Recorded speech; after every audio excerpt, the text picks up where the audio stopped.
ముత్యం అనగనగా అడవిలో ఓ కప్ప హాయిగా జీవిస్తోంది. ఒక హంస దానికి పరిచయమైంది.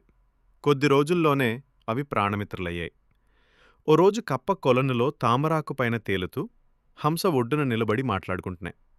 ఈలోగా ఎట్నుంచి వచ్చాడో ఓ వేటగాడు హంస మీదకు హఠాత్తుగా వల విసిరాడు. వలకు చిక్కిన హంస విలవిల్లాడింది. అది చూసి కప్పకి ఏం చేయాలో తోచలేదు. వేటగాడా, దయచేసి తనను విడిచిపెట్టు అని ప్రాధేయపడింది. దీన్నమ్మితే బోలెడు డబ్బొస్తుంది. విడిచిపెట్టను అన్నాడు. నీకు డబ్బు కావాలి అంతే కదా, ఉండు అని కప్ప వెంటనే నీట మునిగి కొంతసేపాగి ముత్యంతో పైకొచ్చింది. దీన్ని తీసుకుని నా స్నేహితురాల్ని విడిచిపెట్టు అంది.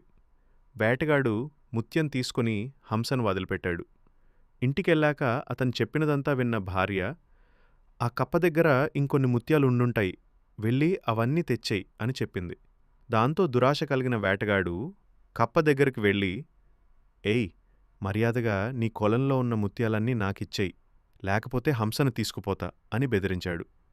అది విన్న కప్ప, సరే, ఒక్కసారి నీ చేతిలో ఉన్న ముత్యమిస్తావా, అది చూసి అచ్చం అలాంటివే తీసుకొస్తాను అని అడిగింది. దాంతో వేటగాడు కప్పకు ముత్యమిచ్చాడు. కప్ప దాన్ని తీసుకుని పారిపోయింది. పోతూ పోతూ, నా స్నేహితురాలు ఎప్పుడో దాక్కుంది, నీకు మేం దొరకం, అత్యాశతో ఉన్నదిగూడా పోగొట్టుకున్నావు, అనుభించు అని అరిచింది.